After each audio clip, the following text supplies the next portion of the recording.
மதுரையில் ரைஸ் மில்லில் இருந்தப்ப என் இடுப்பு ஒசரத்துக்கு ஒரு நாய் வளர்த்தேன். அது பெயர் சீசர். மில்லில் சீசர் இருந்தால் ஒரு மிலிட்டரியே நம்ம கூட இருக்கிற மாதிரி. ராத்திரி நான் தூங்கும்போது கூட கல்லாப்பட்டி சாவியை சீசரிடம் கொடுத்துடுவேன். ராத்திரி முழுக்க சீசர் சாவியை தன் வாயால் கவ்விக்கிட்டே தெரியும். உயிரே போனாலும் சரி, என்னை தவிர வேறு யாருக்கிட்டையும் அதை தராது. சீசருக்கு முன்னாடி யாராவது என் முதுகில் தட்ட கையை ஓங்கினாலும் தாவி கையை பிடிச்சிடும். அந்த அளவுக்கு விசுவாசமான தோஸ்த். அந்த நாய் செத்துப்போன பிறகு எங்கள் வீட்டில் எடுத்து வளர்க்கின்ற எல்லா நாய்களுக்கும் சீசர்னு தான் பெயர் வைப்பேன்.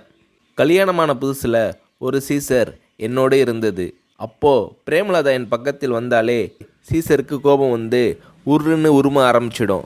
பிரேமலதா எனக்கு பயப்பட்டாங்களோ இல்லையோ, சீசருக்கு அப்படி பயப்படுவாங்க.